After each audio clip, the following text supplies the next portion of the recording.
Byali bintu bya back pass ebitakkirizibwa mu mateeka ga Uganda. Hey, hello. Yes. Maureen, how are you? Fine, no rupee. Oh, that's okay. Ogamba otya? Ng'ebibuuzi bitambula bannange ebitali bituufu ebitali birungi gy'oli kyekiganye boosi wange.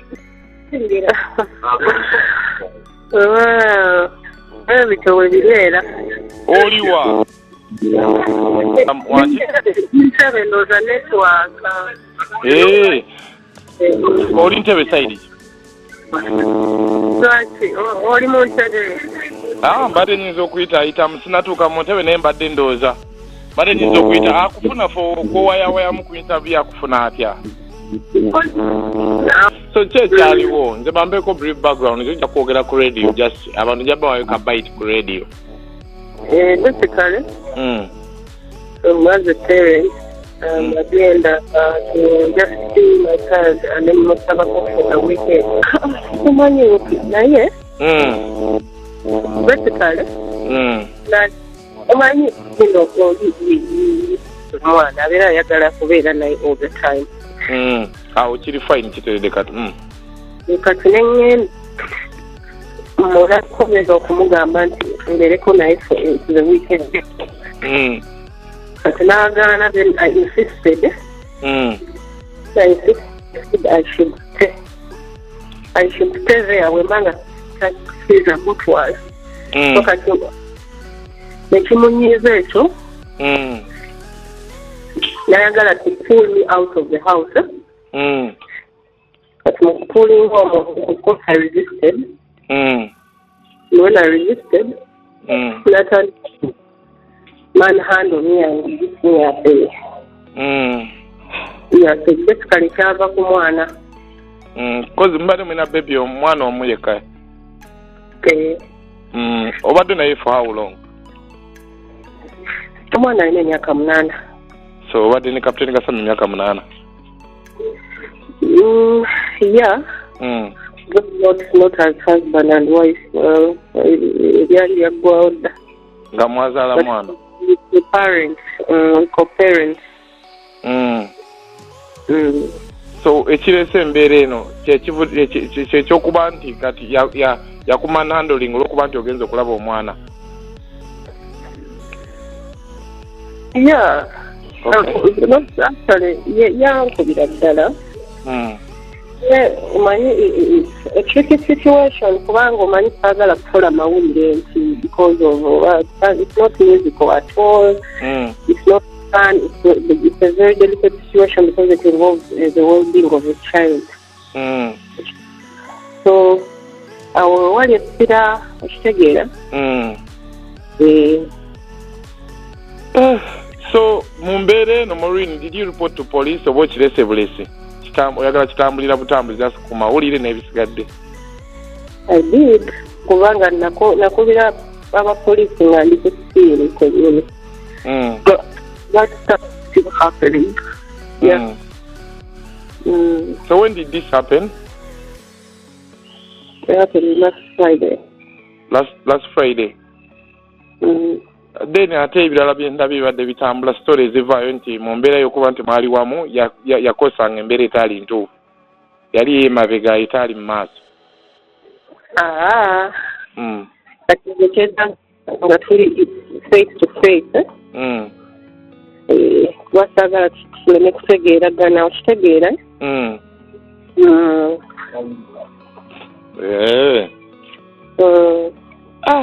So kati omwana alina ani kati saawa zino Maureen? Naye. Wange? Ali naye. Ali naye. So far, steps z'otekinze ki ekiddako? Oba kiki oyambiddwamu katono kati okuba nti waliwo okulaba wayinza okubaawo essuubi oba tewali ssuubi? Essuubi wengi. Okay.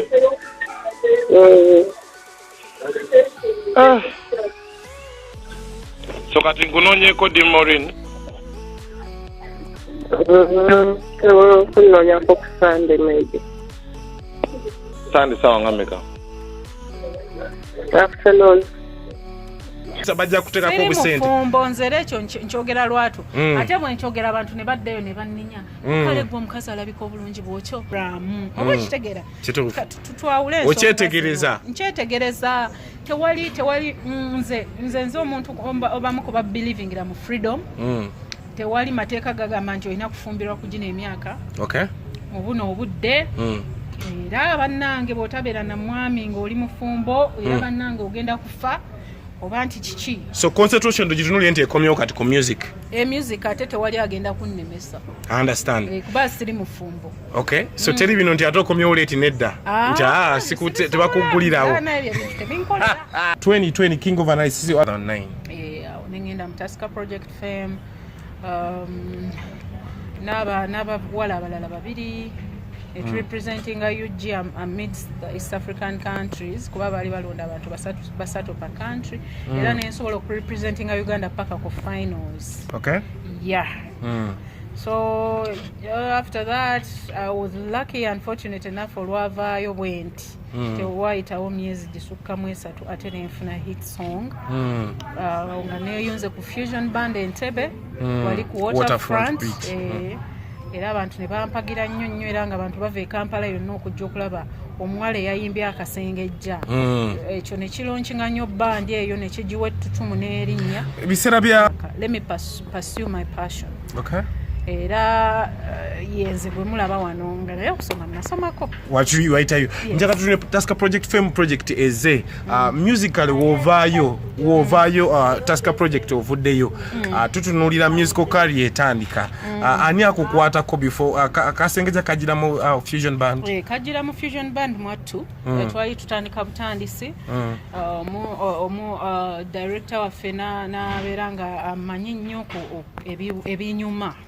era ne tuleeta Nins Henry n'atandikawo tuwandiikira ennyimba yawandiika n'endala naye nga luno lwe yasooka okuwandiika olwakasengejja era Mukama n'atuyamba ate ne lukwatayo ne lukola bulungi oluyimba luno we lujja lwajja n'ebibuuzo bingi lutya nti oluyimba lwasawuninga lukulu nnyo ku myaka gyo how did you get reception oluyimba eno kugwe ng'omuntu yakutuufu actually nze bwe nava mu Tasker Project Fame music gwe nali njagala okukola yali mulala yali style ndala nnyo nali njagala kukola afro soul bintu ebiti ebyo music wabanaava gre wa gundi ono omuvubuka bamuyitaani ono nachi oyo omuvubuka oyo abo yo music bwezityo Morris Kiria ogendeyo bwe watyo naye music bwenjagala okukola naye bwe natuukira mu Fusion Band ne baŋŋamba olugezeeko luyimbe mu butuufu era lw'okumukuyimba sinti no nali ndutegeera nnyo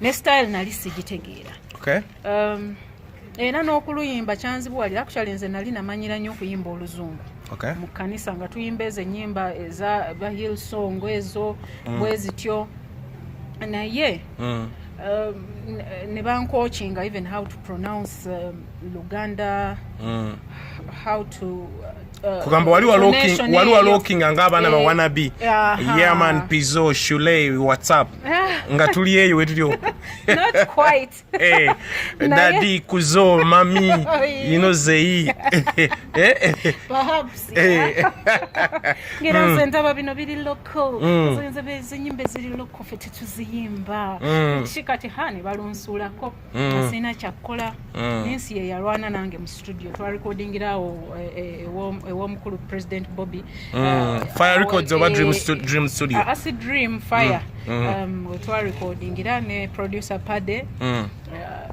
ne balwana nange oluyimba n'enduyimba lwampaka. So which year was that? Did you recall there? Yeah, it was 2011. 2011 Kasengeja, yes. Oluyimba luno olukola being your first top song at your first recording in studio.